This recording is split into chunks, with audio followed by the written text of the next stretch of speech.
அதிகாரிகள் தெரிவித்துள்ளனர்.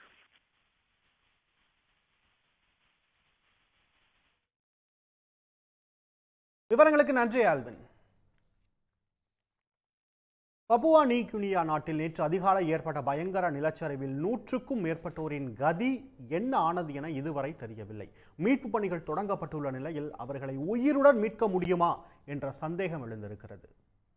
ஆஸ்திரேலியாவுக்கு வடக்கில் அமைந்துள்ள பசிபிக் பெருங்கடலையும் அதனை சுற்றியுள்ள தீவுகளையும் உள்ளடக்கிய ஓசியானியா மண்டலத்தில் அமைந்துள்ள பப்புவா நியூ கினியா நாடு தீவுகள் நிறைந்துள்ள இங்கு வடக்கு மண்டலமான எங்கா மாகாணத்தில் நேற்று காலை ஏற்பட்ட அதிபயங்கர நிலச்சரிவில் ஒரு கிராமமே மண்ணில் புதைந்து விட்டது. சுமார் 1100 வீடுகள் மண்ணோடு மண்ணாக புதைந்ததில் அவற்றில் உறங்கிக் கொண்டிருந்த 100க்கும் மேற்பட்டவர்கள் என்ன ஆனார்கள் என தெரியவில்லை.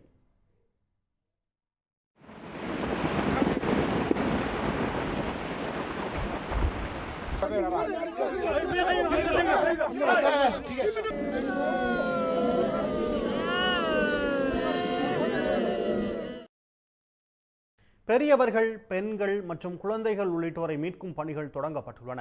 சிலர் உயிர் தப்பியிருப்பதாக வாய்ப்பு இருக்கக்கூடிய தகவல் வெளியாகியுள்ளது. மண்ணில் புதைந்தவர்களின் சரியான எண்ணிக்கை தொடர்பான விவரங்கள் இன்னும் கிடைக்கப்பெறவில்லை. நிலச்சரிவு ஏற்பட்டு பல மணி நேரம் ஆவதால் மண்ணில் புதைந்தவர்களை உயிருடன் மீட்க முடியுமா என்ற சந்தேகம் எழுந்துள்ளது. தொடர்ந்து வரக்கூடிய விறுவிறு செய்திகள். ஐபிஎல் தொடரில் ஹைதராபாத் அணிக்கு எதிரான போட்டியில் விதிகளை மீறியதாக ராஜஸ்தான் வீரர் சிம்ரான் ஹெட்மயருக்கு அபராதம் விதிக்கப்பட்டது. சேப்பாக்கத்தில் நடைபெற்ற 2வது தகுதி சுற்று போட்டியில் அபிஷேக் சர்மா பந்து வீச்சில் ஹெட்மயர் கிளீன் போல்டாகி விக்கெட்டை பறிகொடுத்தார். அதனால் ஏமாற்றமடைந்த அவர் விரக்தியில் ஸ்டம்பை தமது பேட்டால் அடித்துவிட்டு வெளியேறினார். இதனால் ஐபிஎல் நடத்தை விதிகளை மீறியதாக ஹெட்மயருக்கு போட்டிக்கான ஊதியத்தில் இருந்து 10% அபராதம் விதித்து பிசிசிஐ நடவடிக்கை எடுத்துள்ளது.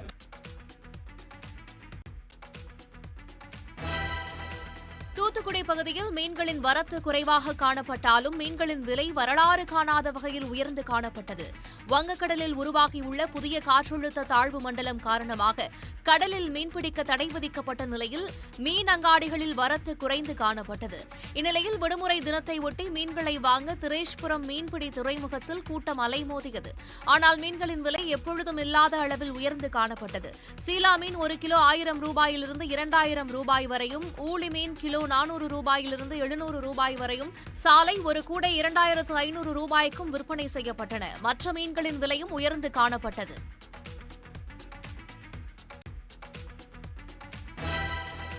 ஆன்லைன் வழியாக 26 அரசு சான்றிதழ்கள் மற்றும் பட்டா மாறுதல்கள் நடைமுறையை விரைவுபடுத்தி கண்காணிக்க சிறப்பு அலுவலர்களை நியமிக்க தமிழ்நாடு அரசு முடிவு செய்துள்ளது. இதுகுறித்து வருவாய் நிர்வாக ஆணையர் எஸ்.கே. பிரபாகர் மாவட்ட ஆட்சியர்களுக்கு சுற்றறிக்கை அனுப்பியுள்ளார். அதில் தாலுகா வாரியாக துணை ஆட்சியர் நிலையில் சிறப்பு அதிகாரிகளை நியமித்து ஒவ்வொரு தாலுகாவுக்கும் ஒரு சிறப்பு அதிகாரி தலைமையிலான குழு அமைக்க வலியுறுத்தியுள்ளார். இதனால் உரிய நேரத்தில் ஆன்லைன் வழியாக விண்ணப்பங்கள் வழங்கப்படுவதை உறுதி செய்ய முடியும் என குறிப்பிட்டுள்ளார். இதன் மூலம் அரசு சார்பில் ஆன்லைன் வழியாக வழங்கப்படும் பட்டா மாறுதல் உள்ளிட்ட 26 சான்றிதழ்கள் 16 நாட்களுக்குள் கிடைக்க வழிவகை செய்யப்படும் என அவர் தெரிவித்துள்ளார். கொடைக்கானலில் நடந்து வரும் கோடை விழாவின் ஒரு பகுதியாக சுற்றுலாத்துறை சார்பில் நட்சத்திர ஏரியில் படகு போட்டி நடைபெற்றது. 3 பிரிவுகளின் கீழ் நடைபெற்ற போட்டியினை கொடைக்கானல் ஆர்டிஓ சிவராமன், நகராட்சி ஆணையர் சத்யநாதன் ஆகியோர் கொடியசைத்து தொடங்கி வைத்தனர். ஆண்கள், பெண்கள், கலப்பு இரட்டையர் என 3 பிரிவுகளில் நடைபெற்ற போட்டிகளின் முடிவில் வெற்றி பெற்றவர்களுக்கு பரிசுகள் வழங்கப்பட்டன.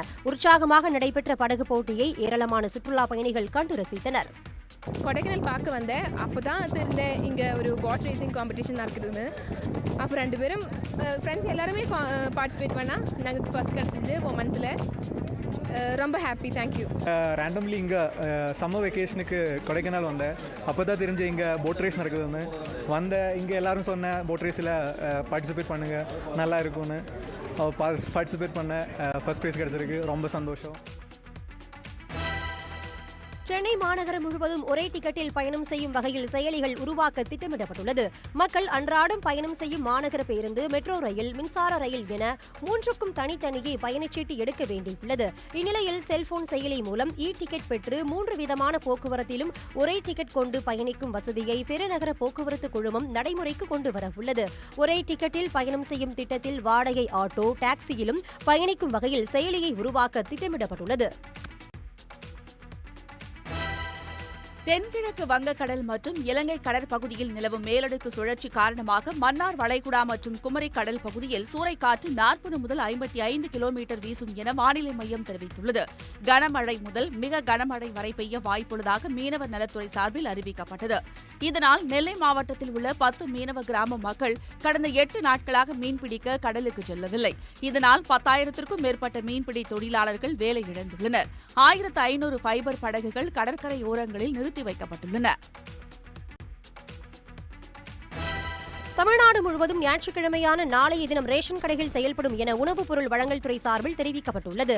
உணவுப் பொருள் வழங்கல் துறை ஆணையர் மீனா அனைத்து மாவட்ட ஆட்சியர்களுக்கும் அனுப்பியுள்ள சுற்றறிக்கையில் பொது விநியோக திட்ட பொருட்களை உரிய காலத்துக்குள் வழங்க வேண்டும் என தெரிவித்துள்ளார். இதன் மூலம் தமிழ்நாடு நுகர்பொருள் வாணிப கழகம் மற்றும் கூட்டுறவு சங்கங்களின் கட்டுப்பாட்டில் இயங்கும் அனைத்து ரேஷன் கடைகளும் நாளை ஞாயிற்றுக்கிழமை வேலை நாளாக அறிவிக்கப்படுகிறது என தெரிவித்துள்ளார். புதுக்கோட்டை மாவட்டம் பொன்னமராவதி அருகே காரையூரில் உள்ள முத்துமாரியம்மன் கோவில் தேர் திருவிழாவை முன்னிட்டு வடமாடு மஞ்சுவிரட்டு போட்டி நடைபெற்றது. இதில் பல்வேறு மாவட்டங்களில் இருந்து 13 காளைகளும் 9 வீரர்கள் அடங்கிய 13 குழுவினர் என 117 காளையர்கள் கலந்து கொண்டனர். போட்டியில் வெற்றி பெற்ற காளைகளின் உரிமையாளர்களுக்கும் வெற்றி பெற்ற மாடுபிடி வீரர்களுக்கும் ரொக்க பரிசுகள் வழங்கப்பட்டன.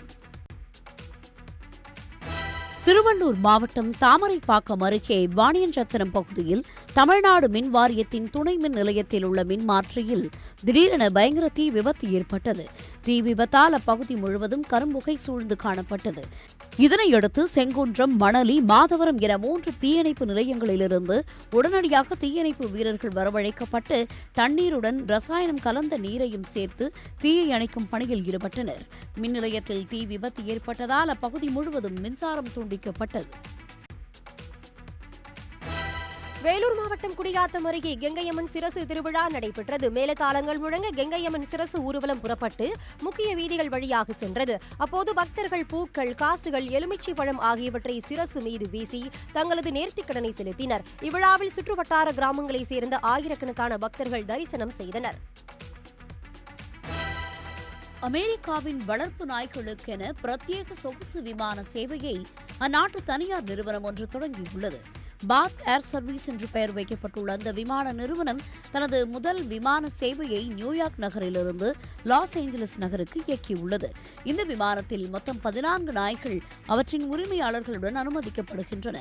நாய்களை கவனித்துக் கொள்ள பயிற்சி பெற்ற பெண் சிப்பந்திகள் பணியமர்த்தப்பட்டுள்ளனர்.